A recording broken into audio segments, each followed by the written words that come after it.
Hai Teknofriend, dengan saya Dian Agustina dalam acara Sudut Tekno. Hari ini saya ingin membahas tentang biofuel sebagai energi alternatif pengganti BBM. Karena setiap tahunnya konsumsi bahan bakar minyak BBM di Indonesia naik sebagai konsekuensi dari kenaikan jumlah penduduk dan peningkatan pendapatan per kapita. Kebutuhan BBM 1,3 juta barel per hari dipenuhi dari kilang dalam negeri 910.000 barel per hari dan impor 370 barel per hari serta biodiesel 50.000 barel per hari.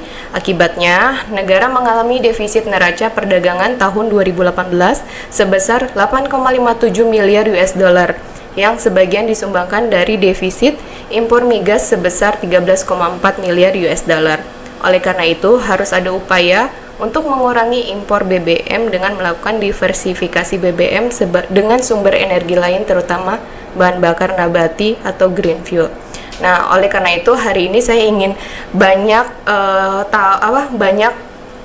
mau menanya-nanyakan dengan narasumber kita, yaitu teman saya sendiri yang ibaratnya sudah lebih paham dan lebih mengerti sebagai energi alternatif pengganti BBM. Saya perkenalkan dengan perkayasa kita, yaitu Mbak atau teman ya, Galuh Wiramamurti. Selamat pagi Galuh. Ya, selamat pagi Dian. Ya Galuh, hari ini saya ingin tanya-tanya nih ya, sebagai pengetahuan juga buat kita semua ya, karena kan ya tadi yang saya jelaskan sebelumnya di awal, karena mungkin negara kita tuh sudah krisis bahan bakar minyak ya, jadi harus ada energi alternatif lah pengganti BBM itu tadi gitu. Nah, tapi sebelum kita ke sesi serius nih gitu, saya kepengen nanya-nanya Galuh juga nih dulu. Tapi sebelumnya aku koreksi dikit ya. Di sini aku tuh bukan ahli gitu, tapi lebih karena dari awal itu udah belajar gitu tentang energi sih. Jadi lebih tahu banyak gitu. Ibarat jadi ini bukan sharing ahli session lah ya. Sharing pengetahuan lah gitu. Gini Galuh, dulu tuh S1-nya ngambil teknik kimia juga ya? Iya, dulu aku S1 di Teknik Kimia ITS. Di situ belajar tentang biomass conversion. Jadi konversi biomasa menjadi apapun itu gitu. Nah, kebetulan ngambilnya itu S1 ku biodiesel. Oke. Ya. Terus S2-nya dapat di luar ya? Ya, alhamdulillah dapat beasiswa di luar. Oh, gitu. Ngambilnya sama masih satu mata jurusan di Teknik Kimia juga? Iya. Ngambilnya sama juga. Tapi lebih ke arah proses teknologinya. Oh, oke. Iya. Terus dulu risetnya ambil kalau yang S2 itu aku ngambil HTL, hydrothermal liquefaction. Tapi di sini hydrothermal liquefaction ini aku terangin dulu ya. Jadi itu adalah proses pencairan apapun itu. Kalau yang dulu itu kita sering dengarnya itu coal liquefaction, itu pencairan batu bara. Nah, di sini yang kemarin itu biomass liquefaction, jadi pencairan biomasa. Jadi biomasa diberi tekanan sama diberi suhu tinggi, sehingga nanti dia menjadi fase cair. Nah, dari fase cair itu nanti dipisahkan fraksi-fraksinya gitu. Oke. Terus kenapa sih tertarik gitu untuk ngambil riset itu gitu? Nah, kalau ngelihat dari kenapa tertariknya ini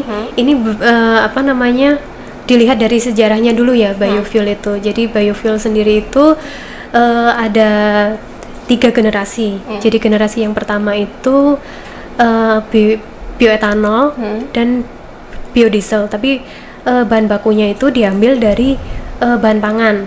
Jadi kalau yang bioetanol itu kan dari pati, dari pati, singkong itu kan jadi berlomba-lomba ya dengan pangan ya. Begitu juga dengan biodiesel itu kan dari kelapa sawit, jadi dari minyak-minyak yang pangan juga. Nah, sedangkan yang generasi kedua itu lignoselulosa.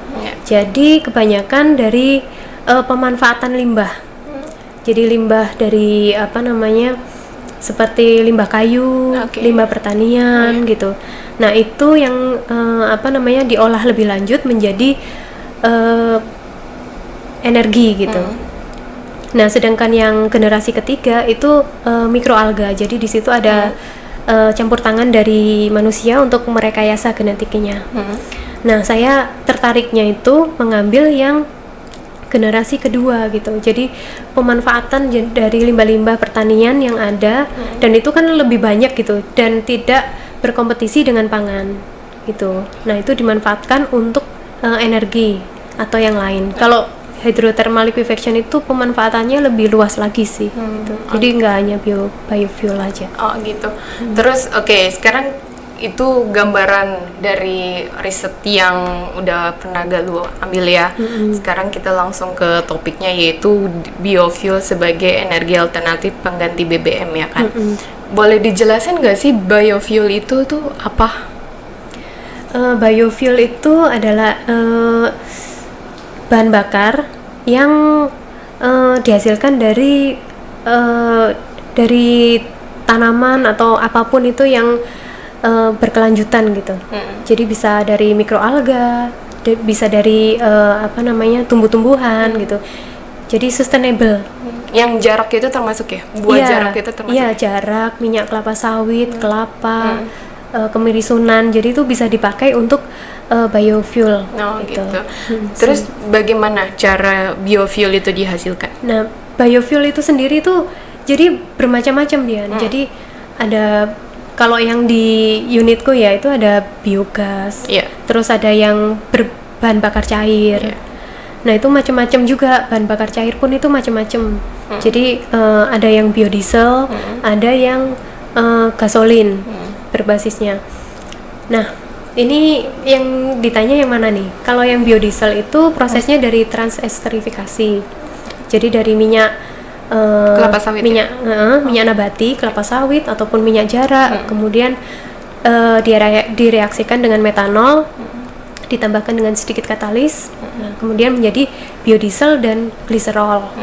Nah, kemudian kalau yang sekarang ini ada yang terbaru nih. Apa? Jadi minyak nabati itu langsung bisa dipakai untuk bensin atau gasolin ya. Nah, itu dengan cara cracking. Itu yang terbaru. Cracking itu perengkahan. Jadi kan kalau yang biodiesel itu hanya untuk mesin-mesin yang diesel saja gitu.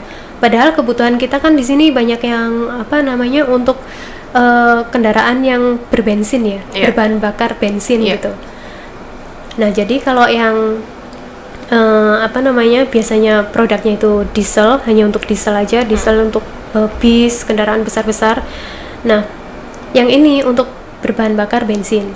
Gitu. Terus di mana biofuel itu dapat digunakan? Biofuel itu dapat digunakannya luas juga ya, untuk berbagai macam kendaraan. Bisa. Untuk saat ini udah mulai banyak ya kendaraan-kendaraan. Kalau untuk saat ini karena ada mandatori juga dari pemerintah ya, kita sekarang ini sebenarnya sudah memakai biodiesel juga sebenarnya. Di diesel itu udah ada campurannya. Karena biodiesel itu masih turunan dari biofuel itu ya. Terus menurut Galuh nih, sejauh mana sih dampak biofuel buat kita semua gitu?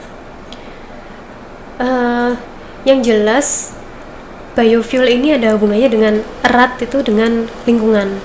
Nah, jadi dengan memanfaatkan biofuel ini itu bisa mengurangi tingkat emisi. Terus dan biofuel ini kan juga karbon netral ya. Jadi CO2 yang dihasilkan oleh emisi itu diserap oleh tumbuhan, kemudian dari tumbuhan itu kita pakai untuk bahan bakar untuk energi gitu. Jadinya dia zero gitu. Jadi ramah banget, ramah lingkungan banget. Gitu. Terus sejauh ini Galuh udah melihat nggak sih peran serta BPPT dalam pembuatan bahan bakar alternatif pengganti BBM ini apa aja gitu perannya BPPT itu? Ya, kalau yang saya tahu ya, sejak saya masuk itu PPO. Jadi ini ada lagi nih. Jadi makanya biofuel itu sebenarnya luas banget ya. Jadi ini harus diterangkan sendiri gitu. Biofuel yang mana yang apa yang akan dijelaskan gitu loh, karena ada PPO, ada biodiesel, ada biogas, ya biogasolin terus ada macam-macam biogas juga. Nah kalau yang PPO ini adalah pure plant oil. Nah itu dari minyak nabati murni, jadi yang belum direaksikan dengan apapun minyak nabatinya. Jadi dia bisa dijadikan bahan bakar diesel. Gitu. Nah itu bisa dipakai sebagai campuran untuk mesin diesel. Jadi selama ini yang saya tahu itu udah digunakan di Talang Padang juga. Itu dicampur dengan diesel dengan solar maksudnya untuk PLTD, pembangkit listrik tenaga diesel. Gitu. Nah selain itu juga pernah juga PPO ini dicampur dengan solar atau HSD ya, high speed diesel untuk PLTG di Paulimo. PLTG itu pembangkit listrik tenaga gas ya, turbin gitu. Nah tapi bahan bakarnya menggunakan itu PPO dan HSD. Oke, Teknofriend. Coba ya bayangkan bila di dunia ini tidak ada bahan bakar fosil, apa yang akan digunakan untuk menyalakan mesin kendaraan Anda? Bagaimana memasak makanan sehari-hari? Apa yang membuat pembangkit listrik dan industri dapat berjalan dengan baik? Nah, di samping itu kita semua tuh membutuhkan biofuel ya sebagai sumber energi alternatif terbarukan yang terbuat dari minyak kelapa sawit.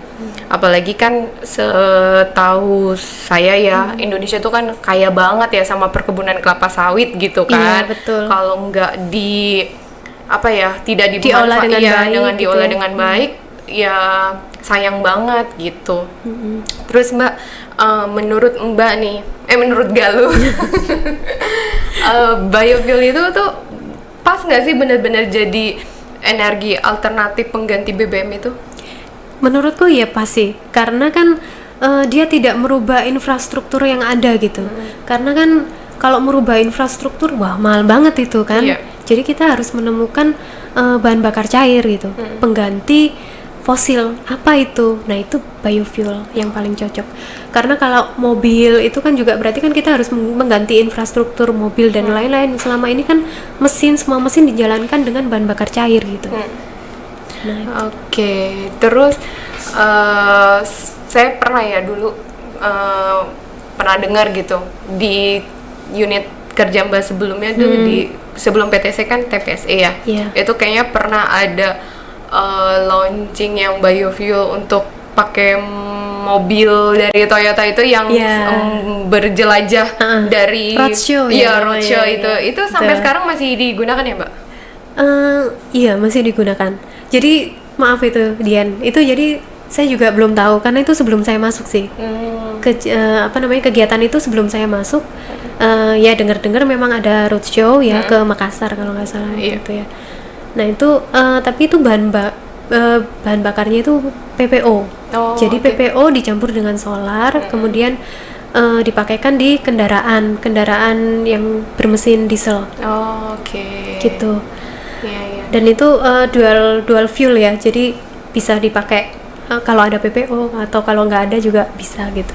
Mesinnya di setting begitu. Dan juga udah sudah dirombak, dimodifikasi sedikit gitu. Oleh engineer rekayasa di PTC.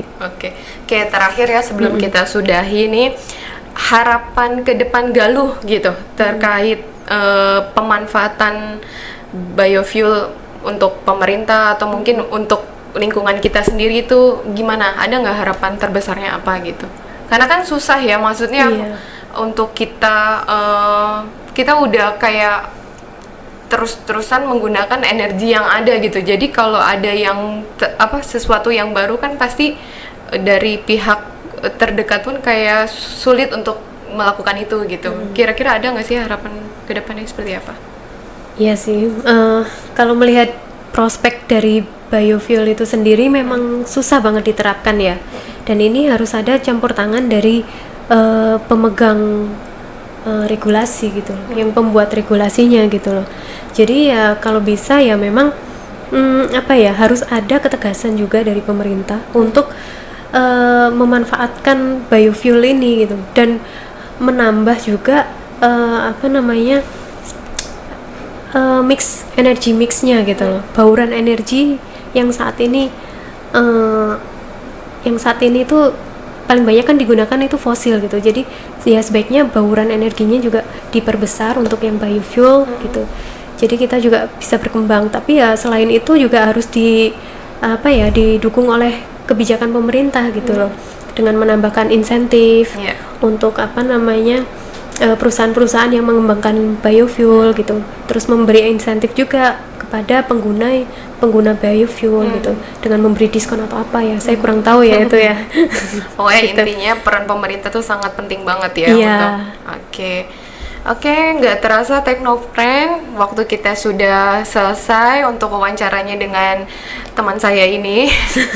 Jangan lupa untuk selalu menyaksikan Sudut Tekno setiap hari Jumat, dan untuk informasi PMI terkini Anda dapat mengikuti Twitter @PMI_BPPT atau di laman Instagram kami di @PMI_BPPT serta Facebook PMI BPPT. Terima kasih. Assalamualaikum. Makasih Galuh. Iya, makasih dia.